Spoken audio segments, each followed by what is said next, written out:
Hey guys, this is my brand new YouTube channel, Crackle on the Beat. I'm going to be obsessing and addressing all things music. So if that's your kind of thing, then you're in the right place. And if that's your jam, then hit subscribe, share, all of that jazz. And we'll get into it. So today I'm going to be addressing the modern day jazz, R&B soul singer Raye.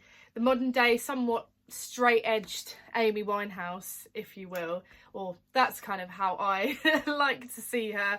I'm going to be discussing the multi-layered new single Genesis that actually came out on the 6th of June this year, so still very, very new.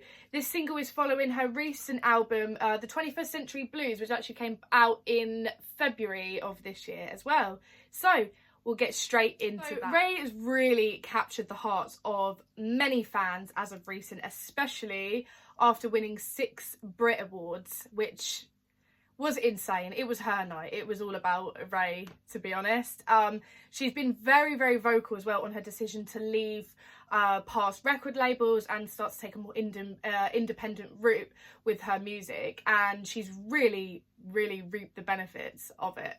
Let's just put it that way. There's one thing I can say about Raye before I even get into any critique, is that she is profoundly talented at being able to mix the old with the new, fusing classic and modern, and that is just one thing that encompasses everything about Raye. So now I'm going to hit you straight with the track. So in the track Genesis, she kind of hits the beat with some hard truths with her raw London accent as well. Straight away we've got a little bit of speech, a little bit of self-confession really. She's talking about sort of the need for validation and missing out, a lot about body image, sort of the misconception and fakery of what your 20s is like, loss and bad habits. And that seems to kind of punch us straight away with the overriding theme of what Genesis is going to be about. Yeah, so in terms of the sound, it's a very multi-layered track, to be honest. We've got some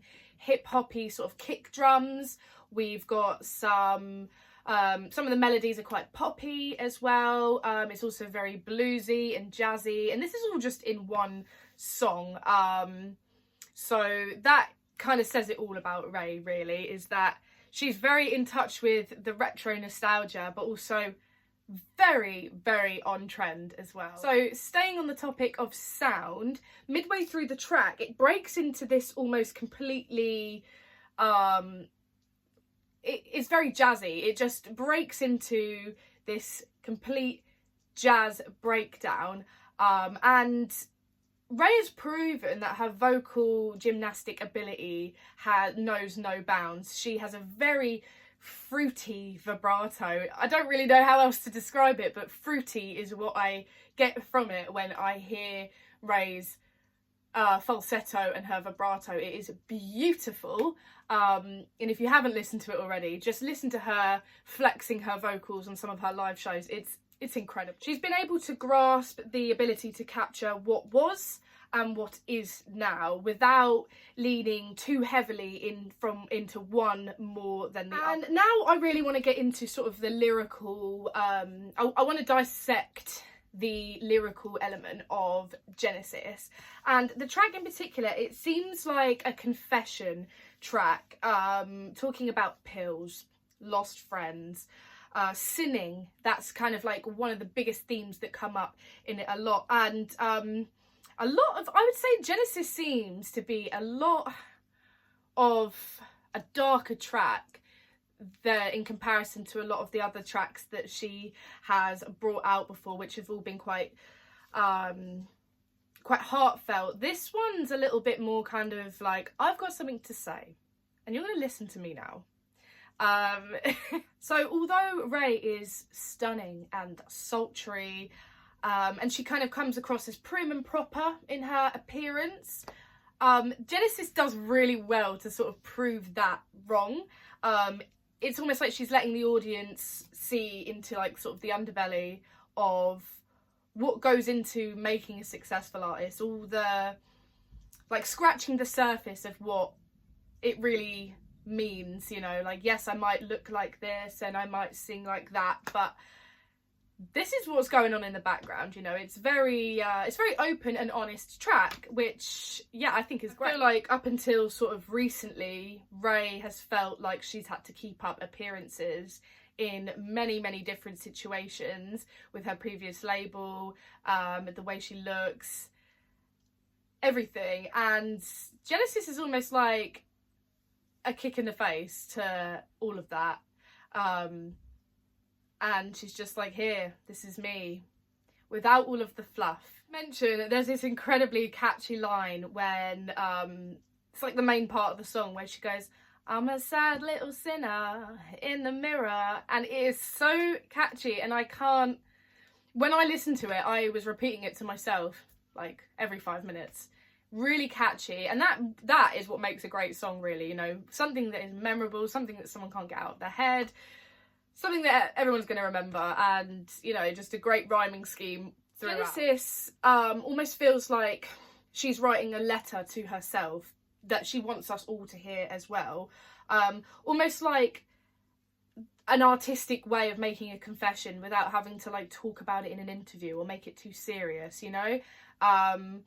Which, again, I guess that's what artists are all about, really. They are turning the darkness into something that is artistic. This is, again, something Amy Winehouse always used to say as well, you know, I need to make art out of what I'm going through.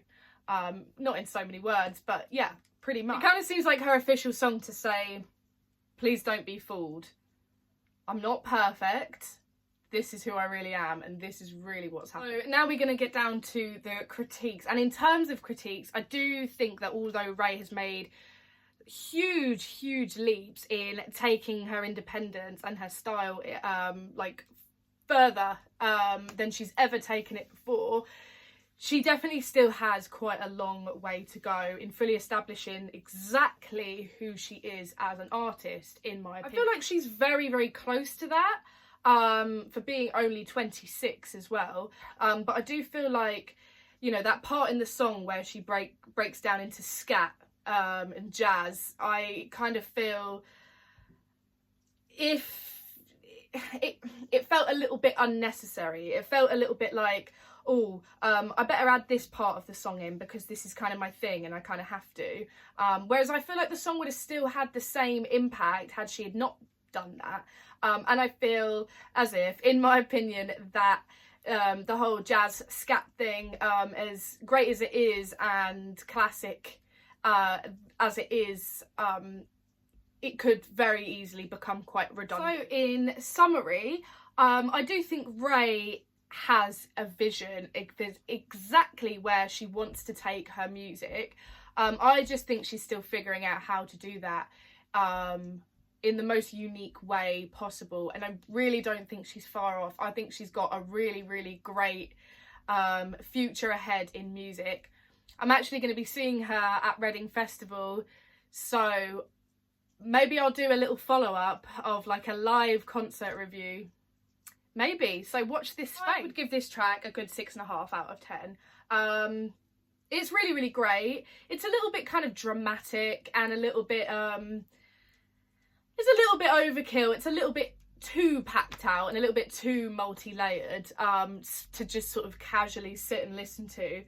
But I still think it's a hit, and I really do think it was a way of her getting a lot off of her chest, which every artist and every just human being needs to do from time to time. So, what did you think of the song? Did you really love it? Was it not your cup of tea? Let me know in the comments, and let me know what you want me to review next. And again, hit subscribe and share. Peace out.